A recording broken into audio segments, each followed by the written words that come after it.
और चलिए मुख्तार अंसारी को लेकर ये बड़ा अपडेट मिल रहा है कि कुछ ही देर बाद मुख्तार अंसारी का पोस्टमार्टम किया जाएगा। इस वक्त की बड़ी खबर यह है कुछ ही देर बाद पोस्टमार्टम किया जाएगा। 2 डॉक्टरों की जो टीम है वो पोस्टमार्टम करेगी। अलग अलग जगह से, अलग अलग जिलों से जो स्पेशलिस्ट हैं उन्हें बुलाया गया है पोस्टमार्टम के लिए और कुछ ही देर बाद जो पोस्टमार्टम की प्रक्रिया है उसकी शुरुआत होगी। 2 डॉक्टरों की टीम पोस्टमार्टम करेगी और उसके बाद यानी कि पोस्टमार्टम के बाद जो शव है वो परिवार को सौंपा जाएगा। तो ये इस वक्त की बड़ी खबर।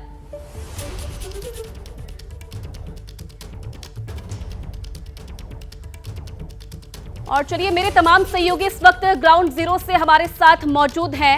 संजय हमारे साथ जुड़े हुए हैं, साथ ही साथ स्नेहलता भी हमारे साथ है, शशांक भी हमें अपडेट दे रहे हैं और अभय भी हमारे साथ, प्रवीण भी हमारे साथ जुड़े हैं, माफ कीजिएगा। सबसे पहले संजय आपका रुख मैं करना चाहूंगी क्योंकि आज जिस तरीके से जानकारी मिल रही है कि पोस्टमार्टम कुछ ही देर में किया जाएगा, अपडेट क्या मिल रहा है कि कब तक जो पोस्टमार्टम की प्रक्रिया है वो पूरी कर ली जाएगी और कितने डॉक्टर जो है इस प्रक्रिया में शामिल होंगे?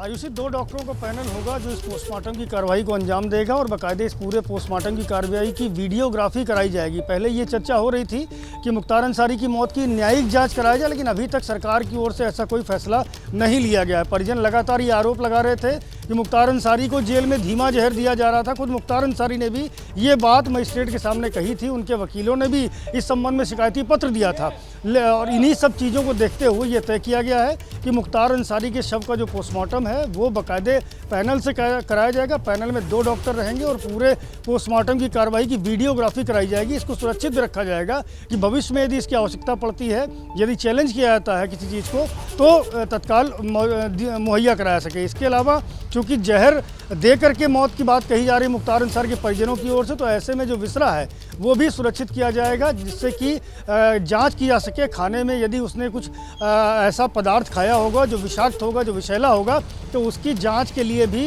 विसरा प्रिजर्व किया जाएगा। ये बड़ी जानकारी हमारे सूत्रों की ओर से दी जा रही है और लगभग मान के चलिए आयुषी की 9 बजे के आसपास का वो वक्त होगा जब मुख्तार अंसारी के शव का पोस्टमार्टम किया जाएगा और पोस्टमार्टम के बाद ये जो शव है वो परिजनों को सुपुर्द कर दिया जाएगा, जिसको ले करके यहाँ से गाजीपुर जाया जाएगा। तो तैयारियां प्रशासन की ओर से पूरी हैं। मेडिकल कॉलेज के बाहर फोर्स तैनात कर दिया गया है और थोड़ी देर में पोस्टमार्टम की कार्रवाई शुरू हो जाएगी। जी ठीक है। तो संजय ये जानकारी दे रहे थे कि तैयारी पूरी कर ली गई है, चप्पे चप्पे पर पुलिस बल को तैनात किया गया है ताकि कोई भी अव्यवस्था ना दिखाई दे इस दौरान जब शव को ले जाया जाएगा।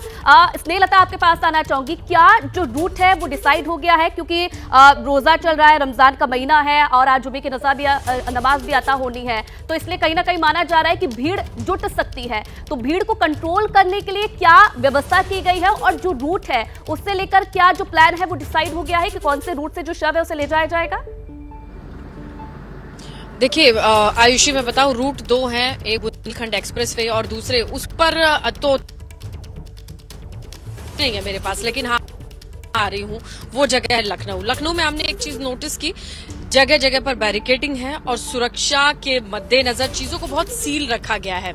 और अब जैसे ही पोस्टमार्टम के बाद हैंडओवर की जाएगी डेड बॉडी, उसके बाद जिस रूट से लाना होगा उस रूट पर कितनी क्लियरेंस होगी, किस तरीके से फोर्सेज आएंगी और उस रूट की इंफॉर्मेशन से जो आसपास के इलाके हैं क्या उन लोगों की मूवमेंट होगी, इसके लिए इंटेलिजेंस एक्टिवेट है।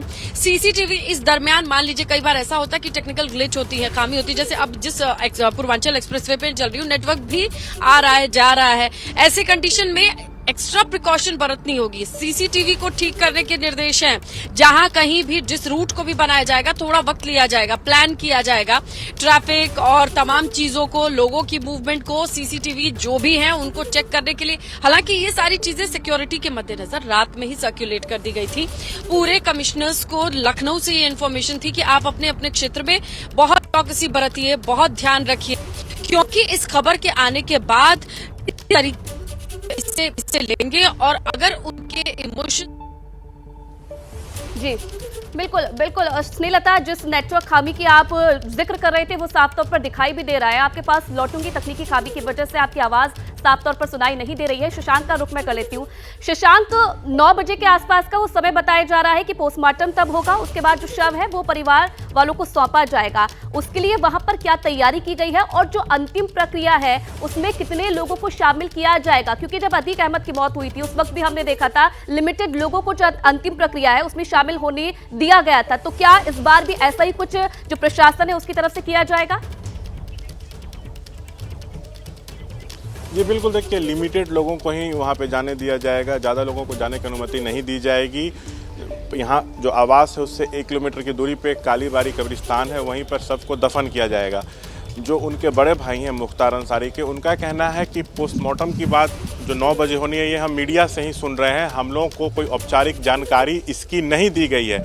सो बॉडी अगर जल्द यहाँ आएगा तो हम लोग शाम तक जो है सुपुर्दे खाक जो है कर देंगे।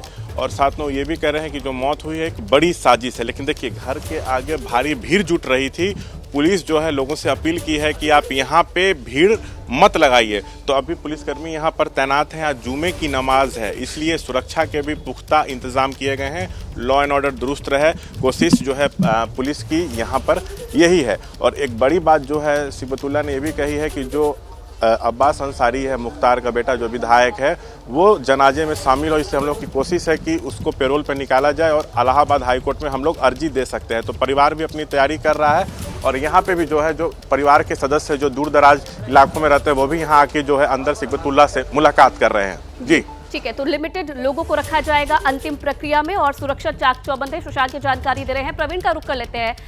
प्रवीण, वहां पर लोगों का क्या कहना है? क्योंकि सुरक्षा व्यवस्था हर जगह हम देख रहे हैं चाक चौबंद की गई है और हाई अलर्ट पर पुलिस को रखा गया है, वहां पर किस तरीके की सुरक्षा व्यवस्था की गई है?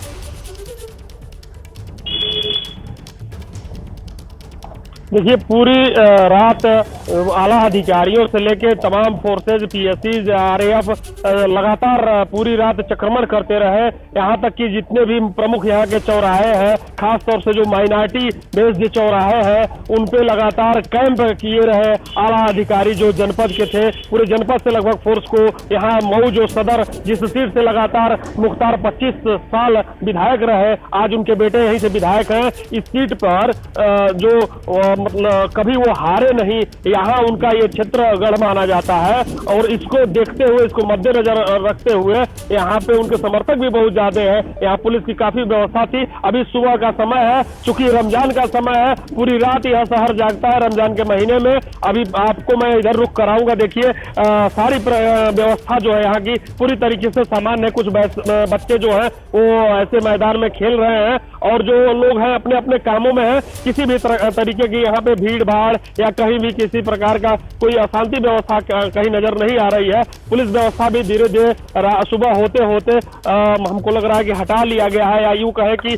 कम कर दिया गया है। अब चूंकि आज जुमे की नमाज है, पूरी रात फोर्स लगी रही, इसलिए जुमे के नमाज के मद्देनजर पुनः यह 11 बजे से भीड़ इकट्ठा होने लगेगी यहाँ की मस्जिदों में नमाज अदा करने के लिए। रमजान का महीना है, बड़ी संख्या के माइनॉरिटी के लोग यहाँ पे रहते हैं। अब वहाँ पे पुलिस का असली अग्नि परीक्षा होगी कि जुमे के नमाज को सकुशल संपन्न कराया जाए। इसके मद्देनजर पुलिस अपनी पूरी तरीके से तैयारी में जुटी हुई है। हालांकि सुबह का समय है, सब लोग अपने अपने कामों में, अपने अपने व्यवस्था में पूरी तरीके से मोहल्ले में सन्नाटा पसरा हुआ है। जबकि इस समय तक देखा जा सकता है कि मैं जिस जगह पे खड़ा हूँ एक खास तौर से माइनॉरिटी एरिया है जहाँ पे इनके मुख्तार के हजारों समर्थक यहाँ पे हैं, लेकिन सब लोग अपने घरों में इस समय दुबके हुए हैं। कोई बाहर निकल नहीं रहा है, कुछ बोलने के लिए तैयार है। हालांकि कुछ लोग हमारे यहाँ पे बैठे हुए हैं जो निकल के बाहर, यहाँ की चाय की दुकानें रहती हैं और उस दुकान पे सुबह से ही चाय की दुकानों पे भीड़ इकट्ठा हो जाती है। लेकिन आज पूरी तरीके से मोहल्ले में सन्नाटा पसरा हुआ है। कुछ लोग हमारे पास बैठे हुए हैं, मैं चाहूंगा इनसे बात करूं। ठीक है प्रवीण, आप बातचीत करते रहिए क्योंकि और दिनों की तुलना में जो आज भीड़ है वो कम नजर आ रही है मऊ में इस वक्त। आप सभी लोग मेरे साथ बने रहिएगा, अपडेट आप लोगों से लेते रहेंगे।